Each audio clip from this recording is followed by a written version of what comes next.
One of my favorite things to do is to ask, how do you think about this problem? 99% of the time, people will go, well, that's how you think about it, but you're supposed to do the right way. And I'm like, what if we could teach all math the way you just logicked your way through that one? Algorithms are amazing human achievements.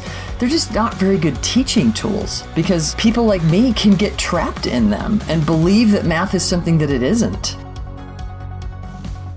Okay, guys, it's me, Vanessa, and I could not be more excited for you to hear today's episode. Okay, I know I say that every single episode is going to change your life, but this one is seriously going to change your life because the conversation I'm sharing with you today is not just about how we can improve math education, but literally about how we can improve the way we all talk to each other as people. The first time I actually had a conversation with Pam Harris was literally an hour-long argument because we were both guests on the DebateMath Podcast, so we were debating. We were actually discussing whether students should be able to use algorithms or tricks.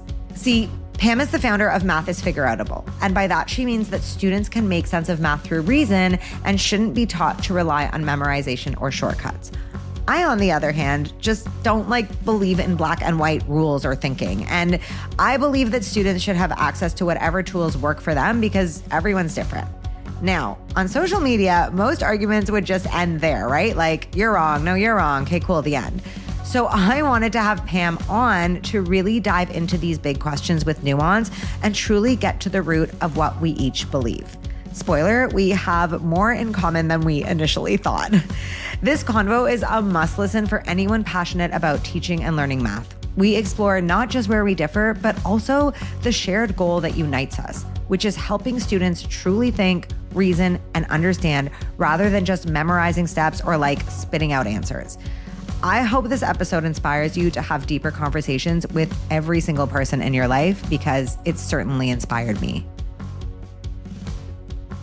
I was trying to explain to David how I knew you. And I was like, I didn't really know Pam until Chris and Rob got us on their DebateMath podcast. So our first real interaction was a debate, which isn't the best way to form a relationship with someone. You would think, especially because our debate was a little heated, which if you guys haven't listened to it, go to the DebateMath podcast, listen to me and Pam's first conversation via debate about algorithms, which we're obviously going to talk about later. But my point is that you would think after a debate where two people are disagreeing, we wouldn't become friends after necessarily. Sure enough.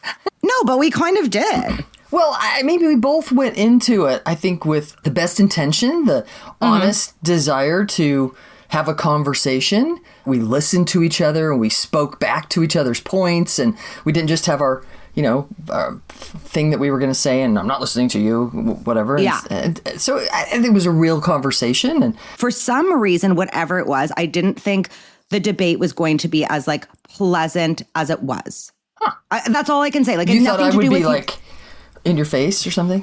I mean, maybe just the term debate, and also just because, I don't know, I've heard so many great things about you. I think maybe I was a bit intimidated. Maybe I was I don't know if your brand, Math Is Figureoutable, is really based on the idea that algorithms should not be used as teaching tools and we can figure out math. Right? Would you say? I might flip those so that the emphasis is we can figure out math. It's not rote memorizable. It's figureoutable. And then there's a sort of corollary, a thing that follows. If we are about figuring out math, if it means that we can actually teach kids to logic their way through problems, which helps them create mathematical connections and relationships, which then helps them logic through new problems, which then helps them create new mathematical relationships, that algorithms can get in the way of that. And it can actually trap students into not knowing that we can do that, that those are actually the mental actions of a mathematician. Algorithms aren't evil. They're amazing human achievements. They're just not very good teaching tools because, I'm pointing at me, people like me can get trapped in them and believe that math is something that it isn't. Okay, I want to get into this so much. And I want to say, just to wrap up the what I said before, so it doesn't seem like I thought you were some mean person. That's not it. I really admire you. I think there are so many cool things about you. And I think this whole philosophy is something I'd never really considered before. But more than that, I hadn't seen it in action. And I want people to get a little taste of what you're talking about. But first, I was explaining this to David, okay? And he said to me, you and your guest keep talking about algorithms. So what is an algorithm exactly? These are excellent questions because we as a mathematics education community have gotten muddy. And we use words to mean different things, and I don't know that we know that. A true algorithm means I can give you any numbers, throw them in, you follow the steps, all the steps, every time, and you will come out with the correct answer. It took humankind until we had the Roman Arabic numerals to get to where we were in about 800 AD when Al-Khwarizmi created both algebra, and he wrote a book that then he created our, at least precursors to our digits-focused algorithms. So first we needed the numeral system that we have today. And then he said, hey, we could actually align these numbers up and just focus on digits. You don't actually have to know what's going on at all. You just have to be able to do these steps in a certain order. Literally start with the smallest digits and then the next digits and then the next digits without even really understanding what's happening or the numbers involved. You can just do a bunch of steps. You'll always get the correct answer. Well, that was an amazing historic step for mankind because before that, the only people who were able to do lots of digit computations were people who had money. They were in the sort of the intelligentsia. They were the upper crust that could afford to send their kids to school to learn to work in abacus. So when Al-Khwarizmi created the algorithms, it was almost like Gutenberg's printing press. Like Gutenberg's printing press is when he was able to print the Bible and gave the word to the common man, and all of a sudden the common man could read, and we had the Renaissance. Well, Al-Khwarizmi's algorithms were very similar. All of a sudden you didn't have to go to school to learn to work in abacus. You could use an algorithm, and all of a sudden the common man could compute. So hear me clearly. The algorithms are amazing historic achievements. They are amazing that we came up with them. We can do better. Okay, but hold on. I need an example of an algorithm. Like, give us an example. Like, do you know what I mean? Like, give us a one that we all would kind of be. 99 plus 67. The algorithm would say, line those numbers up. So 99 plus 67. I got to even picture this in my head. So 99, 67. That means there's a 7 and a 9 in the smallest. Those are smallest numbers, right? So we would add the 7 and the 9 together. And then we know that's 16. We'd write down the 6 of the 16 part, carry the 1 or the 10, depending on how well you understand what you're doing. And then I would add that second column together. And then notice I've written the sum of the smallest numbers down, and now the sum of the biggest numbers down. And then to read the answer, I have to go the other direction. So let me just make sure I understand. The algorithm part of it is can I call it a rule? The rule that when we add things, we line up the digits on top of each other in order from smallest to largest. We line up the ones, we line up by place value, and we add them vertically. That is an algorithm. Yeah, and then you have to regroup. Then you have to carry. Yeah, like the whole thing of it would be like... That is our traditional addition algorithm. Notice that I called it the traditional addition algorithm. Yeah. Because people will call things standard algorithms, and I'm going to push on that hard because the way that my mom, who grew up in Switzerland, learned to multiply and divide doesn't look anything like our traditional multiplication and division algorithms. I was just in Croatia last winter. Their division algorithm looks nothing like our long division algorithm. In many Latin and South American countries, they use a different subtraction algorithm than we do. So we have to be careful that we don't assume that our traditional algorithms are standard. It's funny because David just held up a question to me, which he very rarely does. He said, why is she calling that an algorithm as opposed to just doing addition? And I think, so tell me if I've understood you right, I think it's called an algorithm because there's a specific rule about how you're supposed to do it and a pattern you're supposed to follow. Well, it's a pattern you have to follow every time, no matter what the numbers are. So let me ask David this question. The problem I used before was 99 plus 67. So if you think the definition of addition is to follow that algorithm, you line it up, you add the numbers, and you're like, duh, that's what you do. But what if I were to say something like 99? Do you get an urge right now? Exactly. Because I've seen Pam, I'd be like 99 plus 67. It's 100 plus 67 minus 1. Right? It's 166. I can just round that 99 up to 100. I kind of want to see David's face right now. Like, what is he? Oh my God. Yeah. David, he's like, no, he's thinking about it. It's a thinking face. But because that's, okay, so now here's his question. Why is that not an algorithm? Perfect. Because I wouldn't want to do that strategy for something like 32 plus 67. I wouldn't want to go 33 plus 67 minus 1. Can I chime in here and tell me if what I've learned from you is accurate? Sure. I think what Pam might say, even though I could just ask her, but I want to see if I've learned, is the point is if you understand what addition is as a concept, you can change your strategy based on the numbers because you understand what adding means. So you could be like 32 plus 67, it makes more sense to do it this way. 99 plus 67, oh, I'm going to do this because I understand the concept of addition and I can draw on all this prior knowledge instead of being like, no matter what the numbers are, I have to line them up. Am I right? Yes, and So it's so kind. No, that was very well said. I just want to add in a little bit of an additional thing. So a lot of really good people would say, if we really get some conceptual understanding down, then good, you're good to go. And I'm going to say there's actually a small set of major relationships that lead to a small set of major strategies that we need kids to own. Or when we say, well, you understood addition, go ahead and add them any way you want. They're going to be like, I don't know what to do. Because they don't own enough relationships. We need to help them own. So the strategy you just used was, I'm going to start at 99. I'm going to go to 100, add the 67, and then back up 1. It's a great strategy. But another kid might say, I'm just going to give 1 from the 67 to the 99. So now I have that 100 that you had, and I'm going to add what's left over, the 66. Those are slightly two different ways of thinking about the problem that will be important when the numbers get not as trivial. So 99 and 67 I use because, and we're on a podcast here, so we're trying to make sure people can. I was like, Pam, don't talk too much about math. It's been 10 minutes.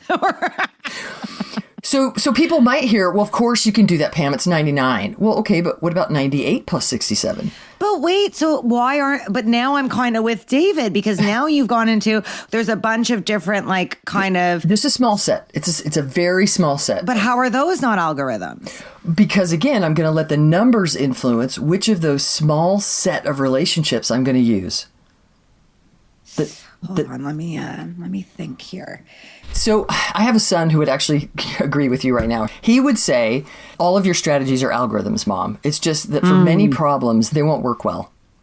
Right. Okay. One of the relationships that I would develop in kids, I call the over strategy. I got this from my co-host Kim on our podcast, Math Is Figureoutable podcast, where if she was adding something like, and I'm going to write this down because I don't hold numbers in my head all that great. So I'm writing down 23 and plus 49. 23 plus 49, I might think about, I could line those up and I could do the thing because I can do that for any problem.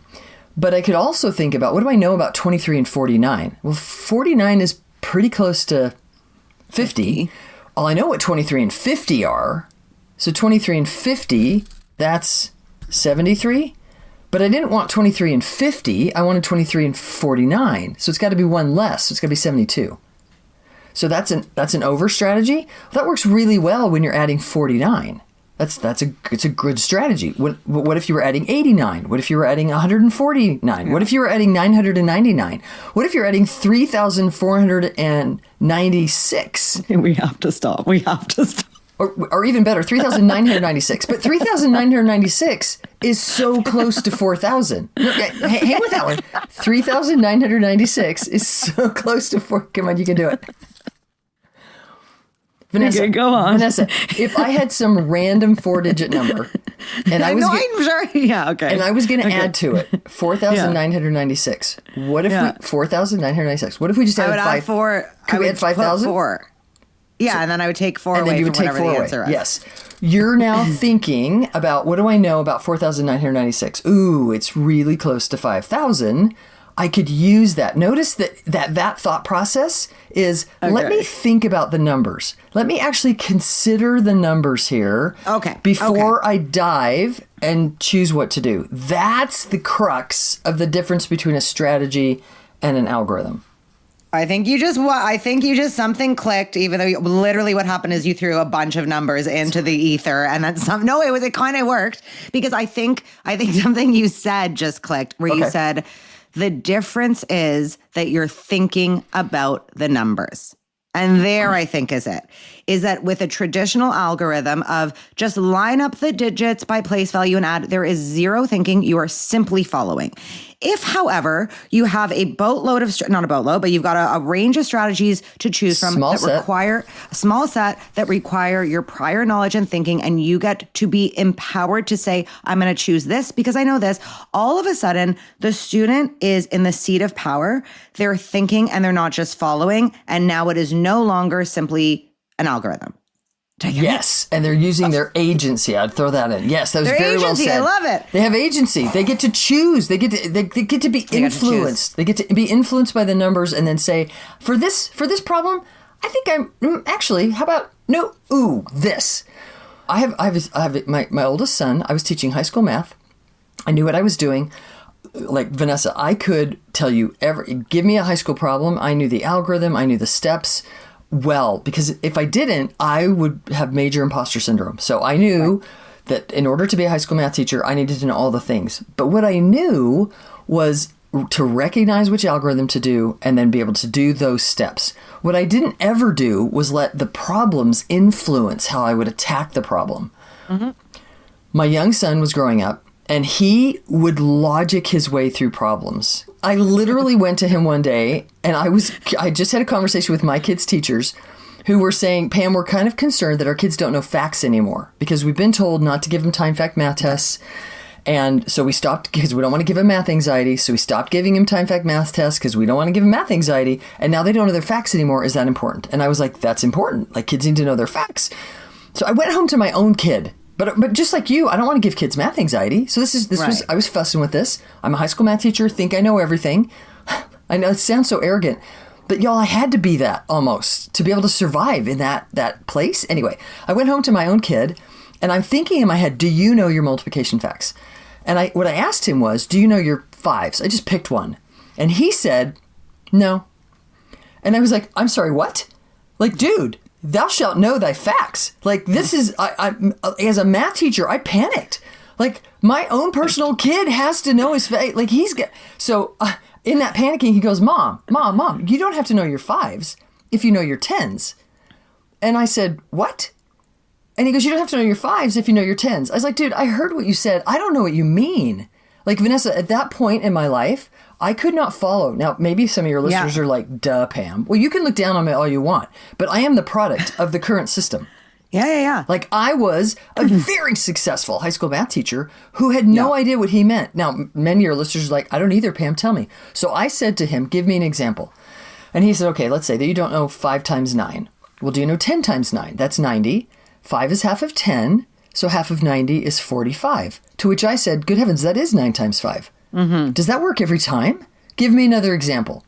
And he said, okay, what about 5 times 23? Vanessa, I'm thinking about single-digit facts, and he's playing around with a pattern with relationships that can find 5 times 23? So in that moment, I was like, wait, okay, 10 times 23 is 230, and 5 is half of 10, so half of 230 is 115. And then I literally had to say to myself, is that 5 times 23? I did the algorithm to make sure. Yeah. But then I thought, if you have 10 groups of things and you cut it in half, you'll have 5 groups of things. And times 10 is so brilliant in our base 10 number system that it makes it a relationship worth knowing. Does that track?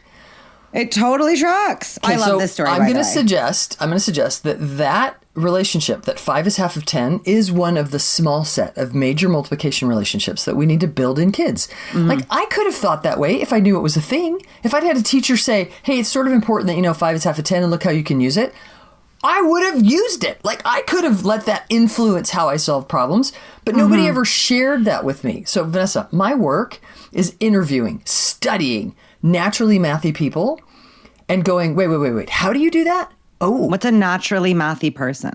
I'm going to suggest, and I know there are good math minds out there, math education people who would disagree with me on this, and I would love to have the respectful conversation with them.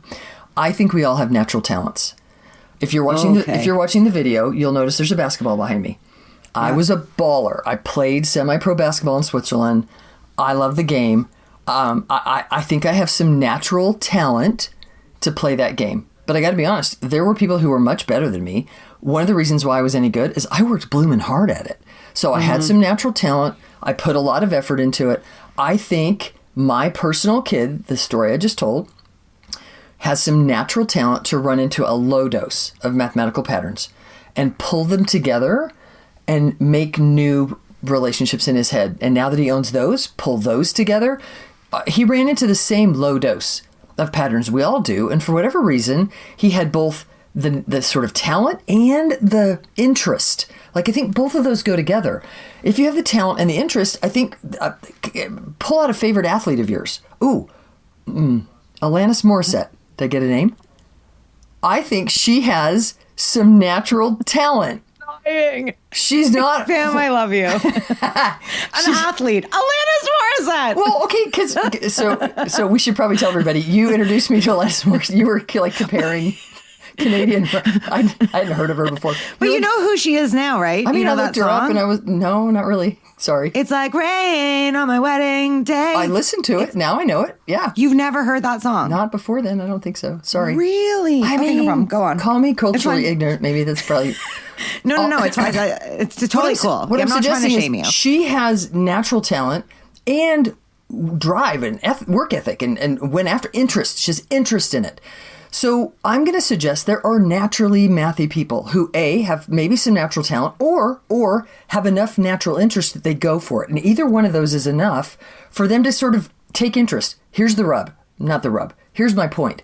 We can all be mathy people, but we have to know what the actual mathy thing is. I don't want to turn. Okay. I don't want to turn us into mimickers.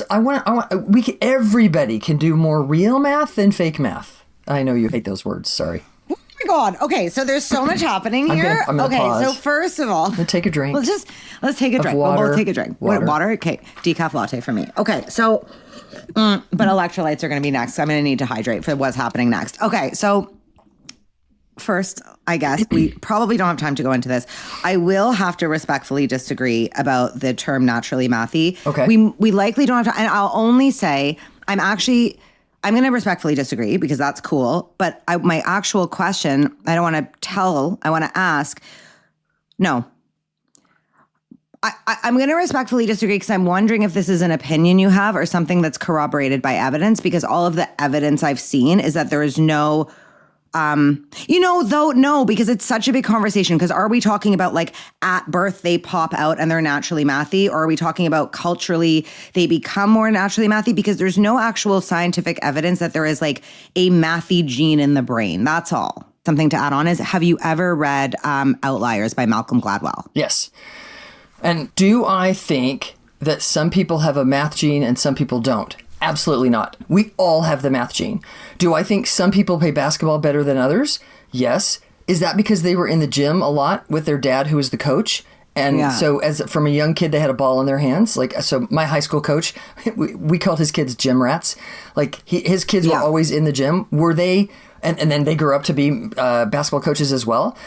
Is that because they were naturally basketball players, or is it because they grew up in the gym with the ball and whatever? So I think nature, nurture, there's a lot of, when I meet people who say, ooh, I've always thought about numbers that way, and I just assumed everybody else did too. Are you saying, Pam, that you didn't? And I'll smile and I go, I didn't. And they'll look at me like, really? Then if I ask that person, did you have some, so I would call that person kind of naturally mathy. For whatever reason, as they were growing up, they played with relationships. I did not. They thought about using relationships and they assumed the rest of us did too, or they weren't sure why the rest of us weren't. I did not. Many people that I meet, the majority of the math teachers I work with, will say to me, I was like you, Pam. I believed that math was rote memorizing and mimicking, and that's what I did. I never played with numbers. Now, I don't know if the reason some people kind of did that on their own was because they had a natural inclination, more talent, or it was because they had more interest, or it was because they had a mom, a dad, an uncle, an aunt, some other significant person in their life who played with numbers with them. So often when I meet that person, I'll say, did anybody play with numbers with you when you were a kid? And they'll say, oh my gosh, my granddad would put me on his knee and we played cards and we always had to figure out our score, and like often. So this was research I would love to do when I have a minute. would be to did they have some influential person who early in their life helped them do the mental actions of mathing, and then that set them on the course of mathing? And sure, that could absolutely be true. Okay, so then we're kind of fine. Then you know what? Actually, I think you and I are so funny in this way, because I'm so I think it's for us, most of our quote unquote disagreements are simply in language. Yeah. Because I actually think we're saying the same thing. Because when you say naturally mathy, it sounds like you're some people are just kind of born with this but you're not saying that at all. I'm not saying that at all. You're not saying that at all. And that's and you know what? All the research actually corroborates what you're saying, which is what Outliers is all about, which is when we look at these people that are the most skilled mathematicians or athletes or whatever, it is usually nothing genetic. It is about this 10,000 hours of practice, right? And whether you get or when they were born, glad we'll also talk about, right? When the hockey players in Canada were born, at different times of the year. Different times of the year. So if they were born so that they were the oldest kids in their group, exactly, then magically they looked like they had more talent. So yeah, absolutely. I completely, I think you are right. I think often where you and I where we dive in to have a longer conversation is when there's some vocabulary that we're like, wait, it's a vocab. What do we mean? And Vanessa, I just want to encourage anybody listening to this podcast. We in math education need to have more conversations like this, where we don't just nod at each other and go, oh yeah, you're good, so sure, I'm going to agree. We need to parse out what we're talking about, because too many people think we're all on the same page when I don't know that we are, or think we're not on the same page when in fact we are. Which is actually, you know what's so ironic about this, which, by the way, Alanis Morissette's key song was called Isn't It Ironic? What's ironic is that so far this whole podcast this whole interview has just been about language. What is an algorithm? What do we mean when we're saying algorithm? It's funny. It's like when we use the term common sense, it bugs me because I'm my common sense is not the same as someone else's common sense, right? So it's there's no definition of common sense that we're all going to be well, it's common sense that blah, blah, blah, because depending what you grew up, depending what your values are, it's not common. It's actually not common. And when we use the term algorithm, we don't all mean the same thing. So we're having this conversation and we're actually saying completely different things because we have a different definition that we're going on. And actually, as mathematicians, isn't the number one rule to define our terms? Is that literally what we're supposed to do before we get into any problem? It would be a good idea. Yeah. This is tricky and super subtle. And so let me just be clear. What we're doing, you and I, which I love, by the way, thank you. We are not defining these terms so that everybody has to use our definitions. We're defining these terms so that you and I can have a conversation. So that we can understand what each other means. We're not commanding everybody now take on our definitions. Yeah, this isn't going in the dictionary of Pam and Vanessa. Right. Nor is it me trying to be arrogant to say I know best of what the definitions are and everybody. Okay, I wanted to lay Thank that you for out. clarifying that, actually. No, I really, really liked that. Yeah. We're making sure we're speaking the same language. Or we can't have a fruitful conversation. Yeah, exactly.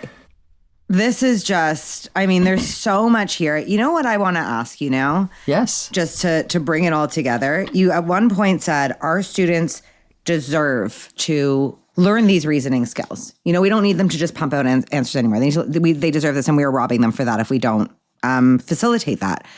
How do you think learning in the way that you're proposing versus learning the standard algorithm actually shapes math identity? Obviously this is a podcast about math trauma and math anxiety. How do you think teaching one way versus the other plays into that?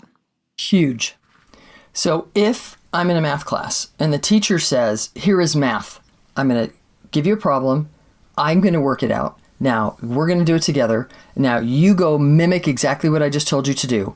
Then the student has no agency, and the math becomes this thing that what I do is mimic what you have told me to do, and then if I like that, if I'm rewarded for that, now I've created an identity of I'm good at, and it was exactly the identity I created. I was a nerd, I didn't have friends, whatever, but hey, I won around the world. Arlene Wheeler. I wonder if she would ever listen to this. Who's that? She was my third grade nemesis. Well, third grade. She won the award in middle school. Should we find her?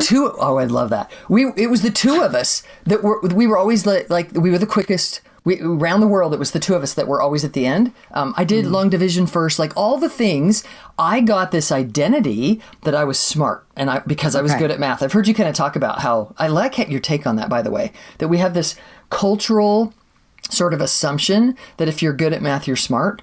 Yeah. Which I'm just going to say, if you're quick at math, not even good, but if you're quick, because got to define good, right? Totally. So my identity was based on the fact that I was quick, and then I became a high school math teacher, and I thought I was the god of math. Imagine my dismay when I realized I wasn't doing the mental actions that other people were doing at all. I was rote memorizing and mimicking, and there was this whole other world. Now, imagine my joy when I realized I could do that too. I just needed to know it was a thing. Like, I bought into the myth, and it completely shaped my identity. Now I realize I can do that too. I can be in that club, and maybe better, because this is my life mission, I can invite everyone else into that club, like the real club. Okay. I was asking about, how does teaching algorithmically and through mimicking affect, one's math identity? And there's kind of two parts here. On the one hand, you and your pal Arlene Wheeler, which if anyone knows where she is, please do locate her. You actually formed a very strong, confident math identity as a result of this procedure. As a result of being taught this way, because you were for a while, because you were able to nail this. Okay. So on the one hand, we've got two kids here who form a very strong math identity. They're quote unquote good at it. They're quick at it. They can follow the steps. However, later in life, when that becomes challenged in a sense, because they are presented with math in a different way, all of a sudden that identity kind of collapses. There's a bit of an identity crisis. And then there's this beautiful plot twist rom-com ending where you discover math in a whole new light and you're like, I can do it too. Like, beautiful, cool, some ups and downs. Now, forget you and Arlene. Let's think about the rest of the class who are watching you and Arlene just kill it. And they're like, oh my God, we suck. Yeah. Right? So now, we have this kind of partial success story with you and Arlene that then later ends up in a bit of an existential crisis. But the rest of the class is not quote unquote good at math in this way. And they don't feel good. Yeah. They aren't presented with any other options. They just leave the class thinking, well, I guess I'm not a math person and I'm not good at it. Yes. And what a tragedy. Because in reality, they are a math person and they absolutely can math if they just need to know it's a thing. And then get experiences to help them build their brain to be able to math more and more. Well, and the crazy thing is, everyone is at a disadvantage in this situation, including the two of you or whoever it was that formed a positive math identity, because my mind is now going somewhere else here where I have never thought about it in this way of thinking how there's all these hoopla now about people being like, well, why can't we just teach it this way? There are people who are good at it, and those are the people who are good at math, whatever. You're kind of living proof of being like, well, hold on. And now this is not a general statement. This doesn't apply to everyone, but a lot of people who get through this system and feel good about it, it's not even happening for the reason that I think we'd all like, which is we'd all like everyone to deeply understand mathematics and numbers. I'm not saying that people don't. I really believe that a lot of people who have been taught through this mimicking an algorithmic way, I being included and many of us being included, still have, number sense and deep reasoning skills and all of this stuff. They've just gained it in a different way because they certainly didn't learn it at school, kind of thing. Yeah. Yeah, absolutely. Sorry, I'm saying a million things at once, but I guess I'm kind of where I'm kind of trying to get to is it's kind of crazy to think that we're trying so deeply to protect this way of teaching that actually didn't service most people, even those who felt good at math were actually being robbed. Yeah, agreed. And can I add a third group? Oh, say that again. I liked it. I agree with you. Okay. Yeah, yes, I have a third group. And I want to add a third group because there are probably people listening who, while they were being taught algorithmic mimicking, saw through it, kind of like my kid, and said, ooh, I could logic my way through that. And they use relationships and connections and think that the way they were able to do these real mathing mental actions is because they were shown algorithms. They almost can't separate it out. They're like, no, this is the way we should teach because it worked for me. So does that make sense? In other words, there's me who I might have said that, but it didn't actually work for me, and I'm clear on that. But there are people who are successfully mathing. They're doing the mental actions of mathing, and they think it's because of the way they were taught. And I'm going to respectfully invite that if you're listening, I respectfully invite you to consider, What if your teacher hadn't given you things to mimic? What if your teacher had actually helped you, knew the things you were developing on your own, helped you do that intentionally?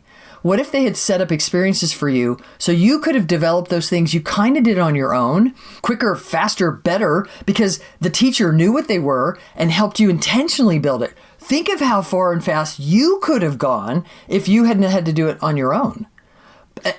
Does that make sense? I don't think this... It makes so much sense. It's not trivial to try to parse out how did you become the person you are? Well, of course, it was the experiences that created me. I respectfully submit that when you were shown an algorithm, for whatever reason, I don't know why, you were able to see things through that. The rest of us were not. If we were taught differently, all of us could have done what you did in spite of the way you were taught. Mm-hmm. You know what I think it's just a really hard ask. I don't think it's impossible. I think it's actually, this is what most therapy is. It's this idea of let's try and deeply reflect on what, we weren't just quote unquote born this way, or, these things all played a role. But I actually think it's really hard to be okay, so imagine you were taught completely differently, because it is so hard to parse those two things apart. Even I'm trying to do it, because obviously I kind of fall into this camp of being I was taught the algorithm, but I still have these deep reasoning skills and I was able to build relationships. And I imagine, and I think this might be only because I've sat through a couple of your lessons and been oh my gosh, I think people need to experience it in order to, there's this thing I read. Okay, I think you're going to like this actually. So a lot of my work is based around this phrase by Joe Dispenza, who's let's call him a pseudoscientist. He's spiritual science, but I love what he says. He says his whole phrase is believe, behave, become. It's you have a belief. So maybe I believe that what you're saying could be true. I believe that maybe what you're saying could be true. If I was taught in this different way, I'd have a different relationship with math. I change my behavior. So I go to one of your sessions. I actually see it in action. And I'm oh my God, this actually has changed the way I think. And now I've become a person who's yep, you know what? I really believe that this can work. And now I'm going to teach this way. Because when I sat in your problem strings lesson, I've heard of it. I've read the book, whatever. I get it. I was this sounds cool. But my entire body was on fire. I was oh my goodness. It's that aha. That's when we know something to be true. I love that. And you're not alone. Often people will say to me, that's what you mean? They'll sit in a session with their jaw open. Yeah, that was me. Yeah. And I'll be honest, I did too when I ran into Kathy Fosno. So she's an elementary math researcher. When I watched kids, it wasn't really watching the teacher at first. It was me watching learning happening live. I was I want that. I want that. I want to, and I had to experience it. And now my goal is to help us all experience it. Yeah. Well, and if you think about it, when you're teaching a lesson, what you do, this is actually going to be interesting because we're going to present together soon. I noticed this. You guide us through the experience and then you explain what you did, right? So you're not intellectualizing it first. You're giving us the experience first and then you're unpacking it. Anyways, Kate, fine. We really do have to wrap this up. But my point is, the whole thing is... You have a point?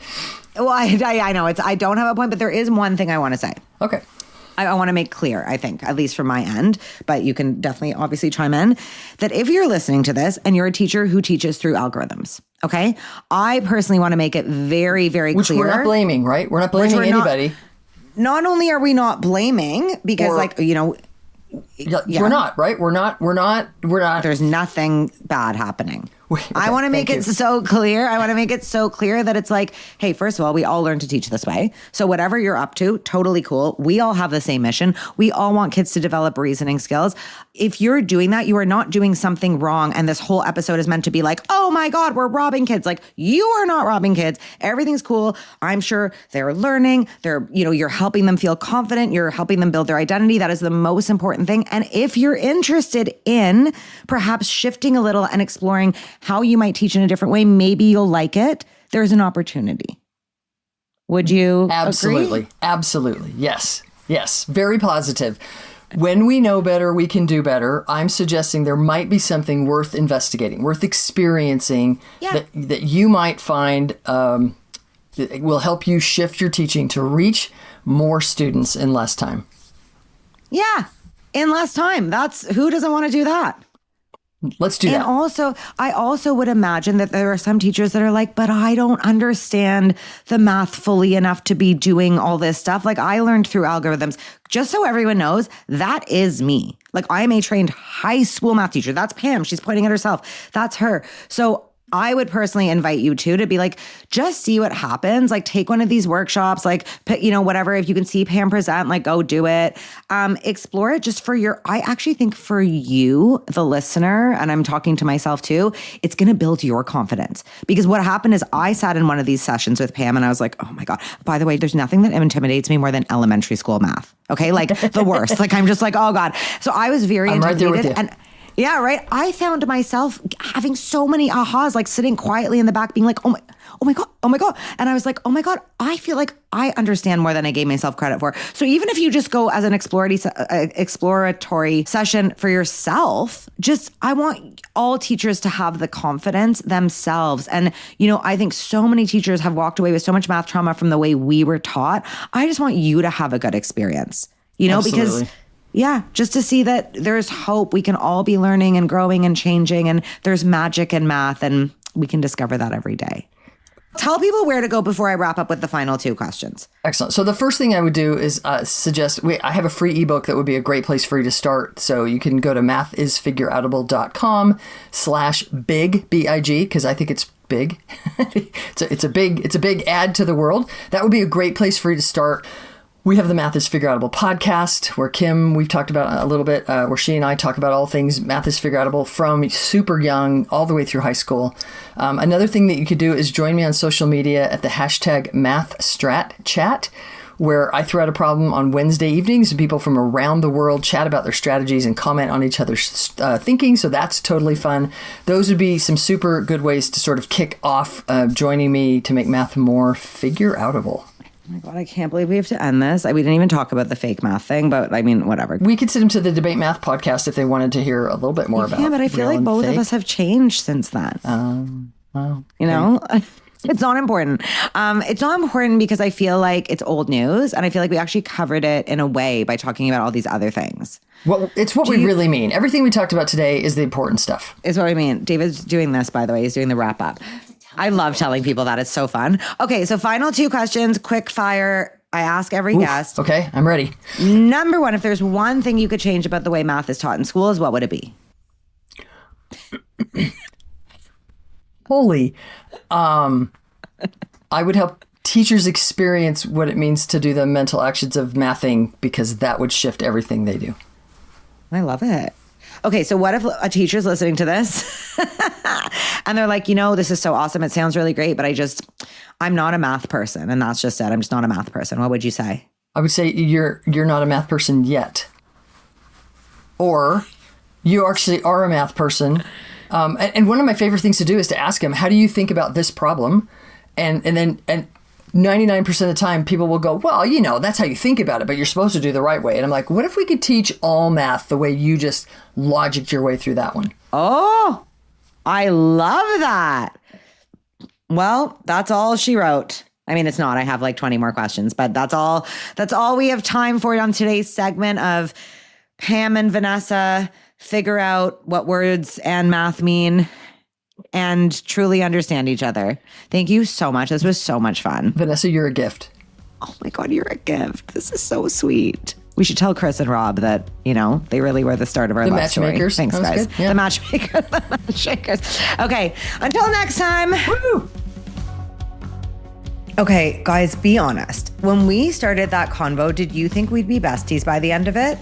I loved this talk with Pam. In a world where our differences and disagreements are amplified, I just found it so refreshing to have time for actually nuanced debate about some math questions that people seem to lose their minds about online, but that really shouldn't be so controversial, especially when we all have the same goal, which is just helping kids learn and feel confident. So I have some homework for you this week. Maybe my biggest challenge for you yet. I want you to find someone you disagree with about math or like anything, and sit down for an hour. Okay, that's a long time, but like sit down for like 20 minutes and really talk about it. See each other's side and truly try to understand where they're coming from and where you actually might share common ground, like one piece of common ground. And a good way to break the ice with this person might just be to send them this episode. And whether you try this challenge out or just want to share your thoughts on the episode, please text the podcast, DM me on Instagram at The Math Guru, or email me at vanessa@themathguru.ca. Links to do all of those things are in the show notes. Also, my audiobook is officially out, and I cannot believe how many of you guys have already bought a copy and are listening to me narrate math therapy in my voice in your ears. That's actually wild. You can grab it wherever you buy your audiobooks, including Audible and actually Spotify, where it just got added like today. Finally, my math therapy merch line has dropped, and I'm dying for the cute pics you guys are sending me with you in your MT swag. Please keep sending me those. And you can shop the drop at maththerapy.com/merch. Math Therapy is hosted by me, Vanessa Vicaria. It's produced and edited by David Kochberg, and our theme music is by our band Goodnight Sunrise. Okay, that's it. Go forth, trust yourself, and remember, your inner mathematician is already in there. You just have to give them the mic. They're logical relationships, but we're not logicking our... See, I've made up my own word there, logicking. We're not... I like it. We're not logicking our... What is on your shirt? Britney Spears. Do you know who that is? I do, but there's two people on your shirt, so they can't be... They're both just Britney. It's like both just two You're different... kidding me right now. There's two Britneys on your shirt? Sorry. Okay, pop culture ignorant here. Should I recognize? No, you're not ignorant. You know who Britney Spears is. I mean, ish. It's just a very poorly designed shirt. Well, we won't tell anyone that you said that. Okay. We won't put that out publicly or anything. Oh my God. Okay.